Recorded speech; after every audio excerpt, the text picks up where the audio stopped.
I've got the harvest basket and I'm just about to head down to the garden, so I thought I would take you along with me today just to do a bit of an end of year catch up on how things are looking in the garden, but also I'll try and find a bit of a quiet spot to sit down face to face and have a bit of a chat about the year with the channel and also plans for the year ahead.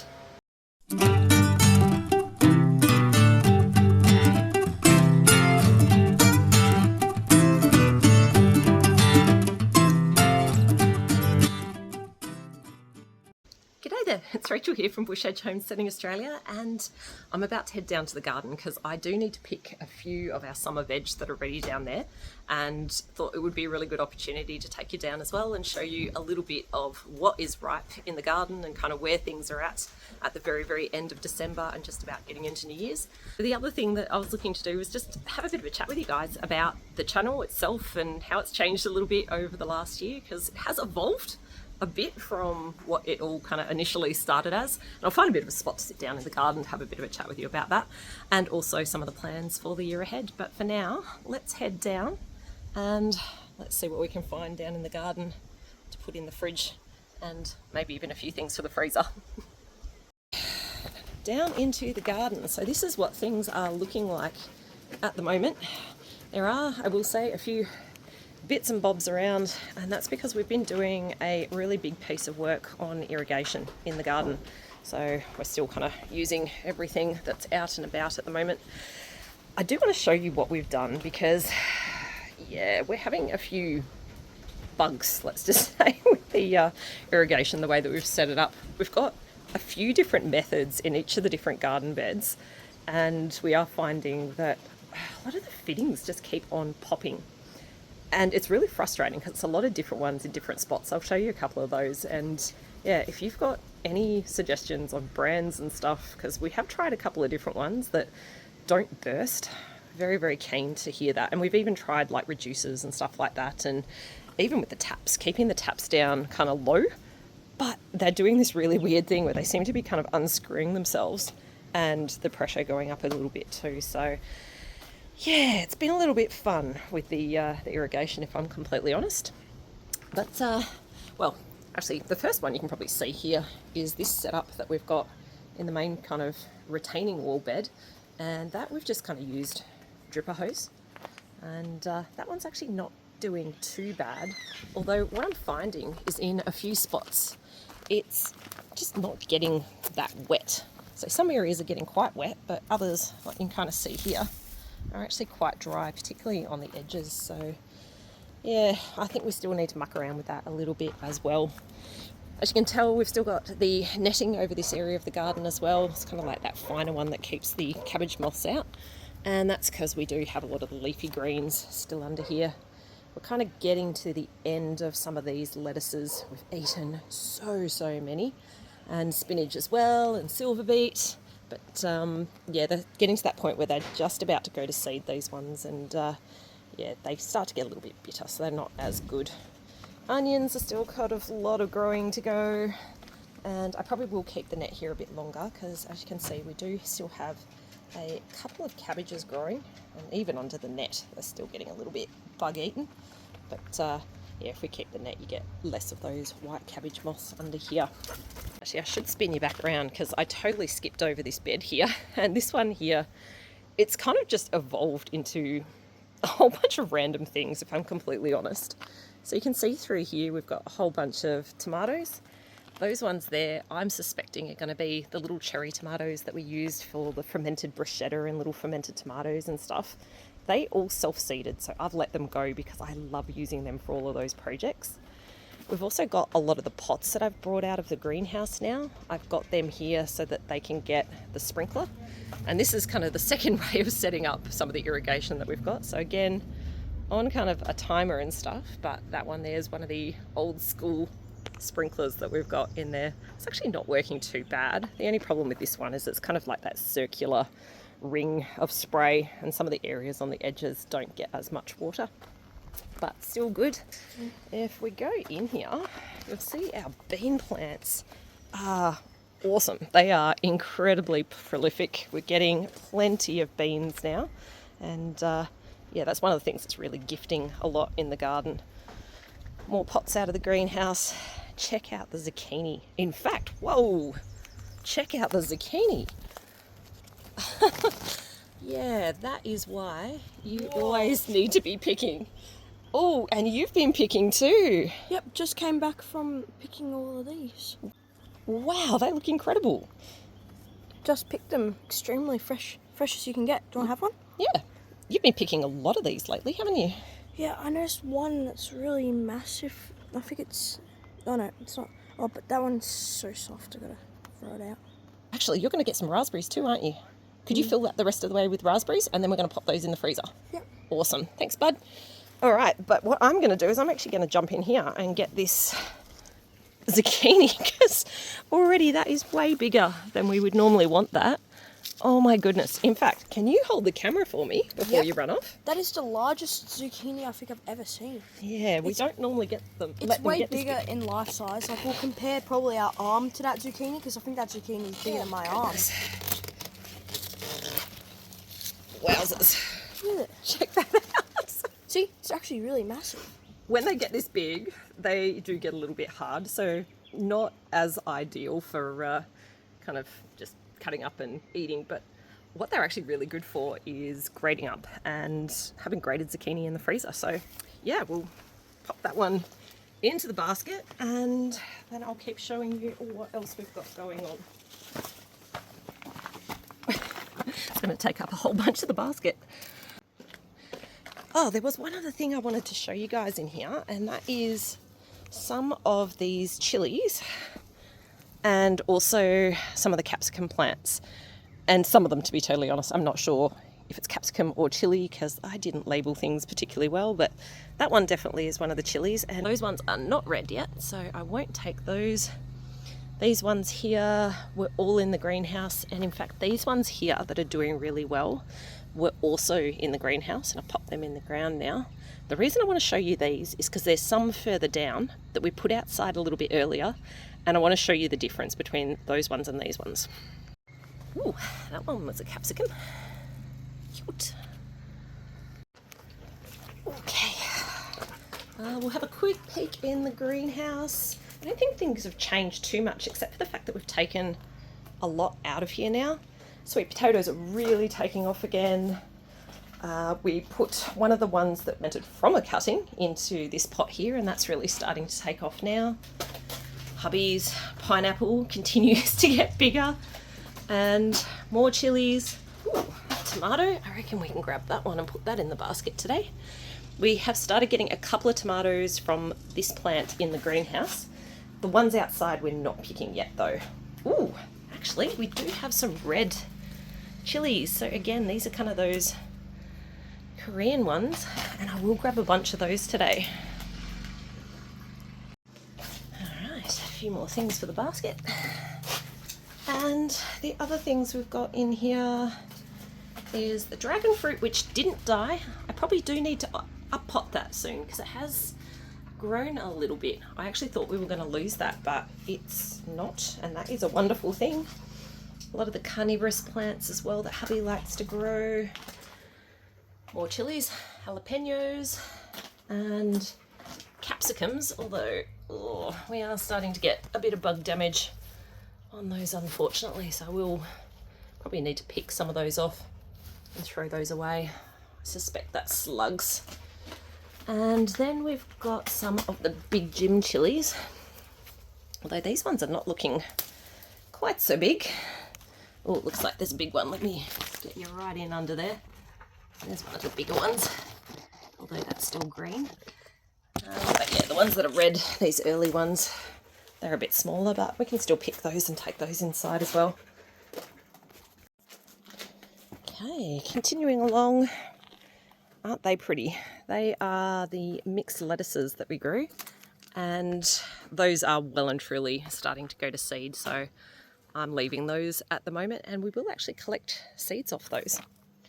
More onions, and then around here we've got our tomato bed, but I've got something pretty cool going on with the sunflowers in this bed this time around. Oh, raspberry time. Yep. Not too many over there at the moment? Yeah, there's a few more, but not that many. They're very mushy, so... Okay, I think that's because we didn't do a pick, and yesterday it was like, I think it was like 40 degrees, or at least my car was saying it was like 40 degrees yesterday, and things got a little bit icky where we hadn't picked a few things. So did you want to go pop those in the freezer? Yep. Awesome, thanks honey. So this one here is the tomato bed, and I've got the rosa tomatoes, different varieties. There's like Amish paste. There's a different one here which is called black and green that I haven't grown before. I'm kind of hoping that I will be able to trick the birds by it not being red with those. The Amish paste we like growing because that is one that is really good for preserving it. It's a bit of a drier tomato when you're doing your kind of pasta sauces and things like that. But none of these have been ready for picking yet. But I did want to show you what we've done at the back here. So you can kind of see I've got a line of sunflowers, and over here, if I actually come around, I'm just trying to see where I can get the best angle for you guys. What I've done this year is I've planted my second lot of beans at the bases of each of these, and can you see how it's starting to use the sunflower as a bit of a trellis? The idea with this is that the beans will grow up the sunflowers, and the sunflowers will act as a bit of a natural trellis, and also at the same time just provide a bit of beauty in the garden with that trellising too. So speaking of beauty, I want to show you this area of our garden at the moment. So this is the next bed along, and in the middle of it we are growing a whole bunch of our dahlias, and these are the ones that we actually left them in the ground. You know, they were overwintered, we didn't pull them out, and they've kind of grown back, and they are absolutely stunning. And you can see there is heaps of flowers still to come through on these. We've got a couple of different colours in here, and we also had the gladioli as well, although they are starting to finish up. They really didn't like that super hot day yesterday. This variety over here is really cool. It's almost like a blacky purple. It is so dark. But yeah, the dahlias, we've got a few different colours in here. Only 2 of the varieties so far are blooming, but yeah, they definitely add a lot of beauty to this area of the garden. This area here is the one where we had the garlic, and I really haven't replanted that yet, but I do have a couple of things that have been in for a little while, a couple of pumpkin plants. They'll probably take up a lot of this space, and also some more self-seeded tomatoes. This one, we've got one of these sort of soaker hoses that's going all the way through the flowers, and I'm just winding it around the bed. That one is not a particularly permanent one that we're trialling, this one at the moment, because we don't need a lot of water because there's not a lot of stuff in here. Over here we have our cucumber and more tomato patch. So I did grow a lot of tomatoes from seed this year. All those ones there are more, those ones are in the tomato cages. And then all over the ground here we have a whole bunch of cucumbers growing. Oh, and in fact there is a couple ready for the picking. These ones here are very sharp. They're a variety I haven't grown before, and I cannot remember the name of it. Oh, let's see if I can get that off without pricking myself. Oh, come on, there we go. But yeah, I don't know if you can see the spikes on that. It is evil. And what I've been doing is kind of taking them inside very delicately and using paper towel to kind of knock off those spikes. But yeah, probably not a variety I'll go for again. I do tend to prefer the Lebanese cucumbers, but I didn't actually have any in the store this year when I was looking for seed, so I do need to start fresh with some new seed next year. All right. Over here we have those little capsicums and chilies that I mentioned. So these ones here were pretty much started at the same time as the other ones that I showed you down the other end of the garden. But as you can see, these are really super duper tiny. All the others I kept in the greenhouse a really long time. They grew beautiful and big before I brought them outside. These ones I did bring out quite early, and yeah, I definitely don't think I'm going to do that again, because yeah, there's definitely a good learning in this one. Unlike last year, they actually survived. Last year they actually got eaten completely by bugs, but this year they've just remained small, even though we have had some really warm weather now. Oh, over here we have a whole bunch of the dahlias that we planted with you guys, and one that I had last year, and that's this one here. That one there is a Cafe au lait, my absolute favourite out of all the dahlias that I grow. In fact, it looks like there's a bee in there enjoying that one at the moment. They are absolutely stunning. I really love the romantic kind of pink colour on that, and I'm really looking forward to all these new varieties that we planted together also starting to bloom, and it looks like some are not too far off now. That's really cool. So as you can see, they have all grown well, those ones that we planted. We did have a video when we planted these together just specifically on planting dahlias, if that is something that you are interested in having a little bit more of a look at. Oh, nearly forgot my baskets. Okay, over here we have, no, not the biogas, the veggie pod. I can't remember what they call those, bags or something. First year growing with those. They are doing really well with keeping out bugs. So you can see in here, we've also still got a couple of cabbages. So that's those ones. There's also like spinach and beetroot and kale, and none of that is bug damage. So really happy on how those are working. Now that there is our raspberry patch. So that's where my youngest was just doing that pick of raspberries. Oh, I wonder if he just got bored of picking, because I can see there is still yummy looking raspberries in here. In fact, I'm going to steal that one because that one looks really good. Yeah, so that's been really prolific. We've been picking lots, we've been putting some in the freezer. We preserve jams. There's a really good video on the channel of a raspberry chocolate jam that is also really good for using as like a topping on ice cream and stuff. So if you've also got lots of raspberries at the moment and you're looking for something to do with them, that is definitely a recipe I'd recommend. Over here, I've missed a few of the artichokes. So you can see there, that is what an artichoke looks like when it actually opens up and you let it fully go to flower. They are really pretty, and I do often just kind of let them go because I do enjoy that colour in the garden. More gladioli, and all this bushiness here, that, if I back up a little bit for you guys, that there is our asparagus.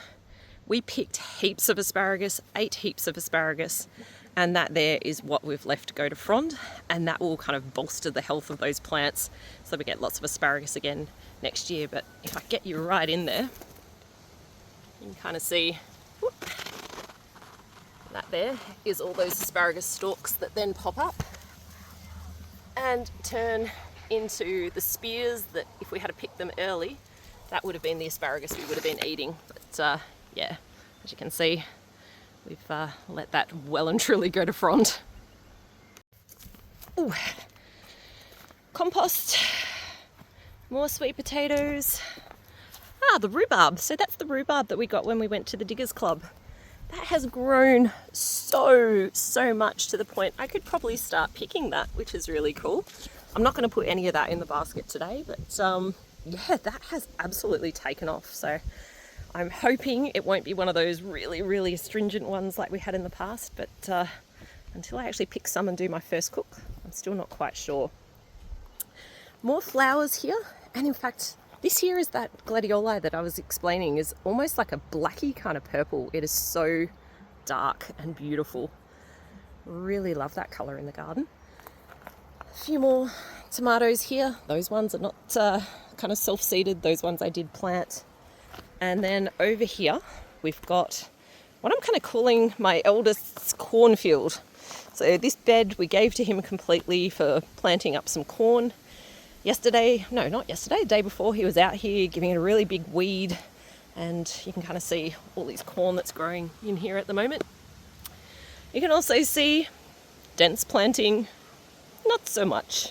So yeah, it will be kind of interesting to see how it all goes, because some of that is probably a little bit closer than you would plant if you're looking at planting some corn. But yeah, it's always good to see the kids in the garden, and hopefully he'll get some yummy corn out of it. And over here, still really small, but I'm trying for the very first time okra. I've never grown it before. In fact, I've never eaten it before, and there has been a few things that I've grown in the garden where it hasn't been until I've grown the thing that I've actually ever even tasted it. So this is definitely a bit of a new one, and hopefully it does start to produce and we get to give it a bit of a taste. So we've got a few things for the basket there, but what I want to do now is actually take you up to the deck where I've got something a little bit new going on, and then I'll find a spot in the garden and we'll sit down and have a bit of a chat about the channel. Over here is the new thing we've got going on in our garden at the moment. I think the sun is in a bit of a crappy spot for you guys to be able to see it really well, but essentially we got, what would it be? Probably about maybe 2 months ago now, a really good deal online from Mr. Stacky, who does kind of the vertical planters like these ones here that we've been using for quite a few years now. And they were selling off some of their hydroponic smart farm units for 40% off. And we managed to pick one of those up in that sale. We set it up, we've planted it all up, and this is what it's looking like now. In a couple of weeks, I think it's probably about 2 weeks off, I should have 2 videos ready on the channel from when we actually set these up. So if you check out those 2 videos and you want to know how they actually perform, this is what they look like after, probably, I don't know, it's probably about 6 weeks of planting and growing now. The ones on the outside, you probably notice they're a lot smaller than the one in the middle. The one in the middle, when I planted that up, I did plant it with seedlings. Ones mainly that we'd grown ourselves. The ones on the outside, I've grown all of that from seed. And you can see there is a bit of a notable difference. Also, I tried a whole bunch of random different things because it was completely new to us and I wanted to see, how different things worked. Some things it probably wasn't the right time of the year for planting, so that is totally on me. Things like I think that one there was a sprouting broccoli. You can see it's grown really well, but it pretty much just all went to flower and it's going to go to seed. Wrong time of the year for it. The other thing is things like the kale. You can see it's absolutely been smashed by the white cabbage moths, and again, time of the year. If I planted those at a different time of the year, I actually think they would have done amazingly in here, or even if I had have covered it, but I didn't want to cover it. The other key thing I wanted to show you is a bit of a learning that I've had.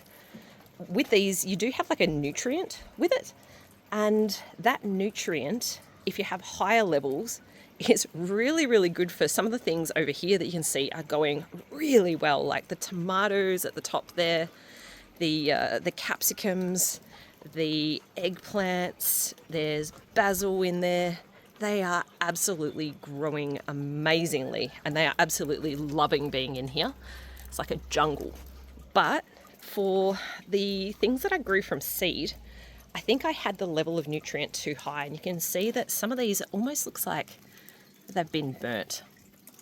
And that's been a bit of a learning, is that there is kind of different nutrient levels for some of the different plants, and maybe I won't grow things that are so extremely different in their needs at the same time again.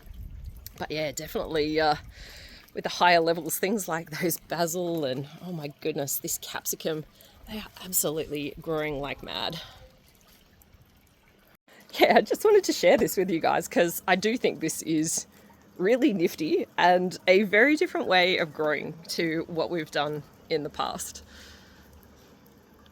Whew, it's getting a little bit warm, so I've found a spot in the shade under the trees, under the kiwi actually, and thought this is a good spot just to sit down and stop for a second and have a little bit of a chat. So when we started the channel, which was, what would it be, probably 2-3 years ago now, the idea was to show things that we did in a way that would help other people have a go at doing those things. And mainly that kind of came about because I was on a lot of Facebook groups, and some of those, well over a decade or so. And often you'd be having people, particularly people that were trying to start off, asking how to go about doing a thing, and you try and write it out and explain. And often it was hard for people just to give things a go for the first time and learn how to do something. So the idea was to be able to film some videos, kind of like how-to sort of style, and just demonstrate how to go about doing a thing. Just give people the confidence to be able to give things a crack themselves and hopefully get some success in doing those things. But I will say, particularly this year, it's evolved a little bit. as people kind of like wanted to know a little bit more about how do you fit that sort of stuff into normal family life, and we've probably given a few more insights. The other thing that's been a little bit different is even what I'm doing now and talking to you guys on this side of the camera. Like when we started this off, I was, if I'm really honest about it, very nervous about the idea of getting onto social media and sharing us. And you know, you do see some horrible stuff online, and I didn't want to expose our family to those things, our kids to those things. I don't like a lot of negativity. You know, I didn't want to invite any of that sort of stuff into our family. And that was why for those first really couple of years, it was really my hands on camera showing how to do a thing, or the camera pointed at the garden, you know, showing the things that we do. But what I guess we've now found is that it's something we've actually really enjoyed doing, is putting together the videos and sharing those things that we do, engaging with people, and, you know, hearing how it has actually helped people. Also, the boys are getting a little bit older now as well, so I'm probably a little bit more confident about sharing a bit more about us, and even us being on the camera as well. So yeah, that's why you're probably starting to see a bit more of us showing ourselves on this side of the camera too. And that's something that I want to try a little bit more of into next year. And we have had a go at filming a couple of videos, including the one where we put together that Mr. Stacky. Yeah, that was fun editing that, because we do look kind of super awkward being on camera for the first time doing that sort of share. But yeah, it'll be interesting to hear what you think, if that is something you like, or whether we should just keep pointing the camera the other way around and just, yeah, showing our hands doing a thing and showing the garden doing a thing. So yeah, that's a little bit of where we're headed in the year ahead. Just to kind of round out the year as well, one of the other things I just wanted to say is a bit of a thank you to everyone that has been so wonderful and supportive, that has helped us got to that position now where we are feeling a bit more comfortable to do that. We get so many beautiful comments from people in the real world about, you know, what they've seen us share, and, you know, also the comments that we get down below on videos like this. We also get lots of amazing ideas from you guys as well, because we obviously don't know everything. You know, we're just a family doing stuff as well. So there are so many people with so much knowledge out there, and we always appreciate when you share your knowledge with us as well. And we've tried so many new things too. We have met some incredible people, and we have experiences like this past weekend when I went to Swap Group. There was a lovely lady, Leanne, that went out of her way to come and meet with us and bring some garlic, because she'd watched our garlic video and the absolute dismal harvest that we got, and, you know, could see that we were a bit worried about what we were going to do for next year. Well, we're not worried about what we're going to do for next year, because she came along, shared some garlic that she'd kind of grown up here in the ranges that should do really well for us for next year.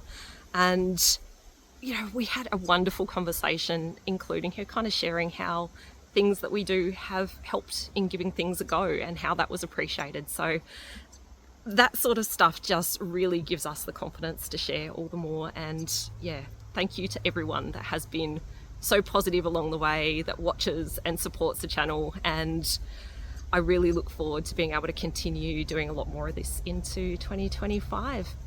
So on that note, this is probably starting to get to be a very long video and it is the new year. So I'm sure you want to spend time with your family and friends, and even just doing those things that give you joy as well. And if you're looking for something to do, maybe some of our past videos can give you some ideas on little projects that'll give you a bit of joy over the holidays. Anyway, guys, as always, thanks a bunch for joining. Catch you later.